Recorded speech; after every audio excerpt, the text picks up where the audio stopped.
to talk about how to take food safety into your own hands. I've been a health inspector for the U.S. Army for the last 19 years. I've been all around the world and seen many things, both good and very, very bad when it comes to food inspection. So food safety is a process. I'm going to talk about a couple of those processes today. First up is going to be food labels. And we're going to talk about hand washing requirements, what's required to actually wash your hands properly, how to wash your hands properly, and then I'm going to touch on food storage. So with these simple methods, you should be better informed on how to provide food safety for your families and yourself. So first up is food labels. Food labels are on food for a reason.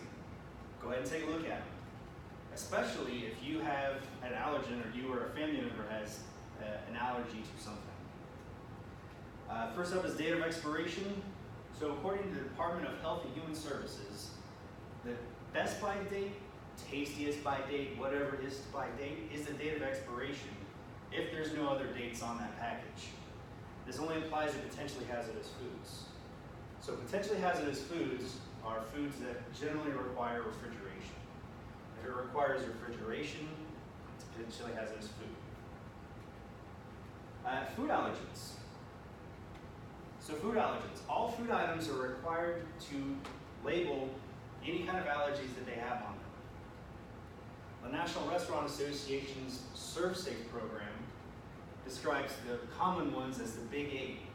They are milk, soy, eggs, wheat, fish or seafood, shellfish, peanuts, and tree nuts.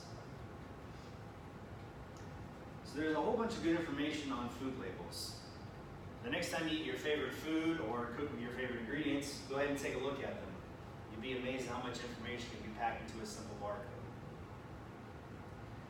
So according to the FDA or the Food and Drug Administration, the single most important thing that you can do to provide safe food for yourself and your family is wash your hands. Now washing your hands is again a process. You can't just wag your hands around under some water and pretend like you're clean. It's not how it works. You need to have a couple of different things. One is hot potable water. Now what potable water is water that's safe to drink. That water needs to be at least 100 degrees Fahrenheit. Soap.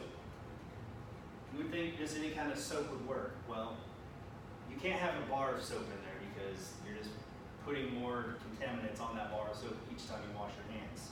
You should have a touchless method of getting your soap or a dispenser. After that, again, you need a touchless or single-use method of drying your hands. So now that we've figured out what we need to wash our hands, we're going to talk about how to wash your hands properly. We have here from the National Restaurant Association. This is, first you need to wet your hands with water as hot as you can stand. Again, at least 100 degrees Fahrenheit. That second one there is applying soap, enough to build up a good lather. After that, you need to vigorously scrub your hands and arms for 10 to 15 seconds. Be sure to get underneath your fingernails and between your fingers as well. Again, dry your hands and arms with a single-use paper towel or using a touchless method such as a warm air dryer. After that, you should go ahead and grab another paper towel and use that to open the door to wherever you're at, because you just washed your hands, you should be clean. You don't know if that handle is clean or not. So now that we've learned about how to select good products by looking at the food labels, check for allergens, check for expiration dates, knowing what is required of hand washing and how to hand wash your hands, we're going to talk about food storage. So food storage is also a very important part of food safety that's often overlooked. Bacteria can grow rapidly in foods and become unsafe to eat very quickly.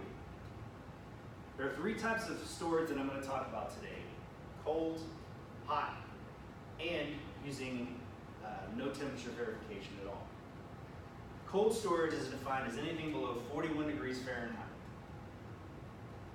Hot storage is simply when you have food that needs to be hot, such as if you have a serving line, or if you have a picnic or something like that, you want to make sure that that food is hot. It needs to be above 135 degrees.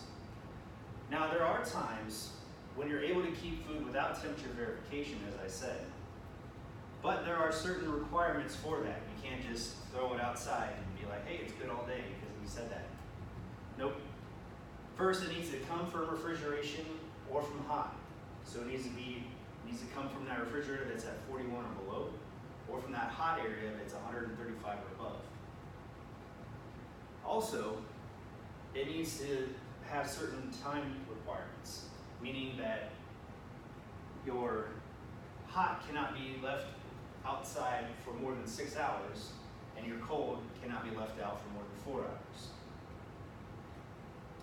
So with these steps, you should be better able to serve food safely and take food safety into your own hands. This is important in today's age where the U.S. government can shut down at any time.